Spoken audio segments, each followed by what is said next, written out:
네, 안녕하세요. 간송미술관의 전인권 관장입니다.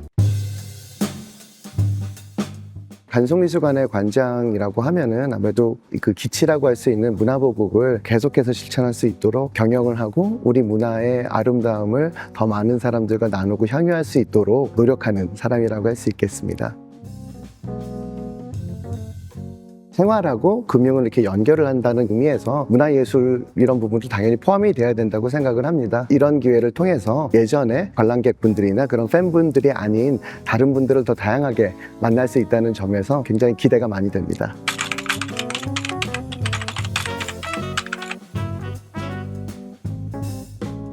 문화보국이라는 게 일제강점기 때에는 그 당시에 이제 총독부가 중심이 돼서 우리의 문화와 역사를 왜곡하고 또 훼손하기 위해서 많은 시도들을 했었는데요. 광복 이후에 이런 것들을 모두 제자리에 돌려놓기 위한 실천적인 연구를, 이런 자료를 모은다라는 그런 의미에서의 문화보국이었다고 한다면 요즘 K-컬처라고 얘기를 하잖아요. K-팝, K-드라마, K-무비 이러면서 많은 것들이 계속해서 퍼져나가고 있는데 우리의 예술적인 센스는 이런 것이었기 때문에 우리가 이렇게 쭉 퍼져나가는 것들이 이상한 게 아니구나. 어떻게 보면 이걸 잘 더 키워서 더 발전할 수 있는 든든한 근간이 우리한테는 있구나 라는 걸 알려드리고 그걸 보여드릴 수 있는 게 또 우리 문화유산이기 때문에 우리 문화유산에 담겨있는 우리의 문화적 DNA를 알려드리는 일, 그게 21세기의 문화보국이라고 생각을 합니다.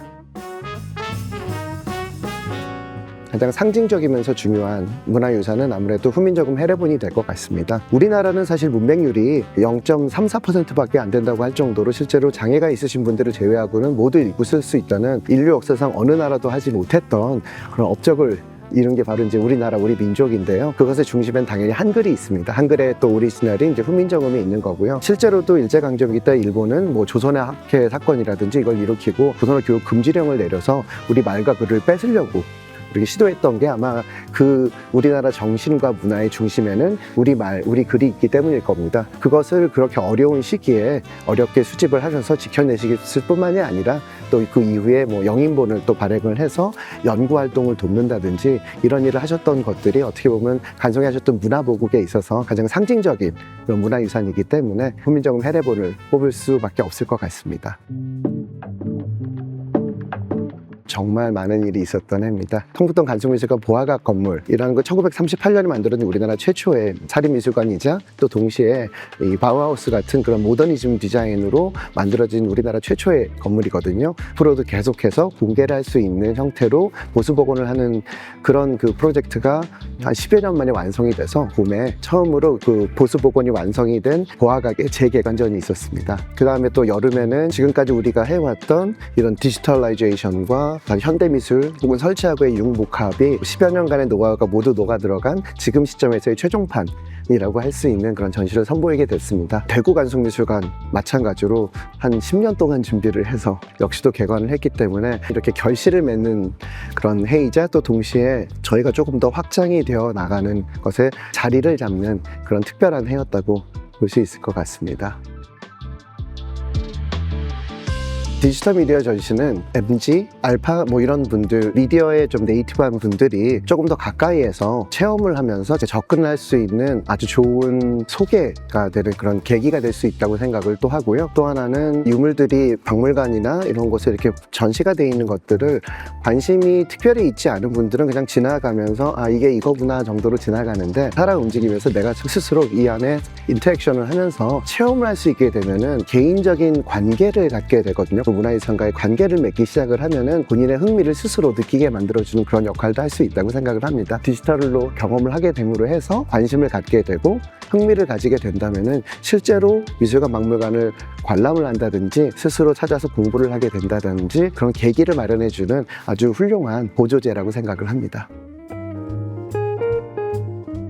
구름이 거치니 달이 비치고 바람물이 별이 빛난다. 좀 길죠? 약간 시적이기도 하고요. 근데 실제로도 이게 간송 전영필 선생님께서 광복 이후에 예서체로 쓰셨던 대련이 있습니다. 그 작품에서 가지고 온 이름입니다. 의미가 구름이나 바람이 일제강점기 때 좀 어두움과 어려움이라고 한다면은 달과 별은 그것이 거치고 난 다음에 다시 찾은 빛, 광복에 대한 이야기를 아마 쓰셨던 것 같아요. 사실은 구름과 바람이 있는 경우에도 그 달과 별은 그 뒤에 있거든요. 근데 그게 거치고 나니까 다시 보이게 된 거잖아요. 열심히 노력을 하고 또 끝까지 최선을 다하고 절실히 원하고 한다면은 언젠가는 그 뒤에 지금 이미 존재하고 있는 그 빛과 달과 별을 보면서 더 행복해질 수 있는 그런 부분을 또 의미하는 게 아닐까 싶습니다. 중요한 부분은 아무래도 건강하고도 관계가 있지만 최대한 많이 걷는 겁니다. 특히 시간이 나면은 도심이나 건물 안에서도 뭐 계단을 걷는다든지 5분씩 10분씩이라도 아니면 정말 시간이 조금 더 많이 남는다고 하면 뭐 공원이라든지 특히 남산이라든지 한양 도성길을 시간이 나면 많이 걷습니다. 최대한 많이 걷는 것이 취미라면 취미, 뭐 건강의 비결이라면 비결이라고 할 수 있을 것 같습니다. 건강이라는 거는 토대겠죠? 그러니까 어떤 것의 파운데이션. 토대가 없이 지어진 건물은 이렇게 뭐 사상누각이라고 얘기를 하는 것처럼 어떤 것을 해낼 수 있는 건강과 체력이 없으면은 그 일을 하다가 그대로 무너질 수도 있기 때문에 가장 중요한 토대라고 생각을 합니다.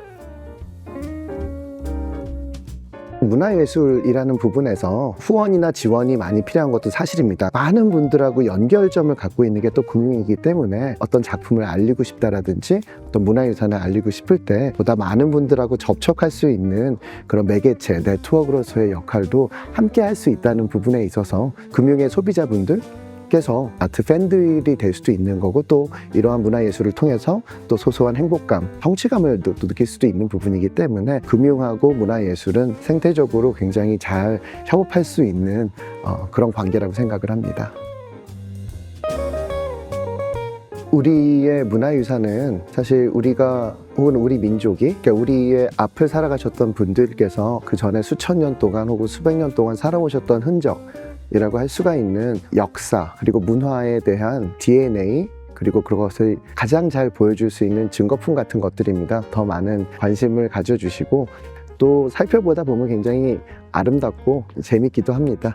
저희도 더 재미있는 그런 스토리들과 함께 전달하는 일을 더 열심히 할 테니까 여러분들께서도 많이 응원해 주시고 많이 동참해 주셨으면 감사하겠습니다.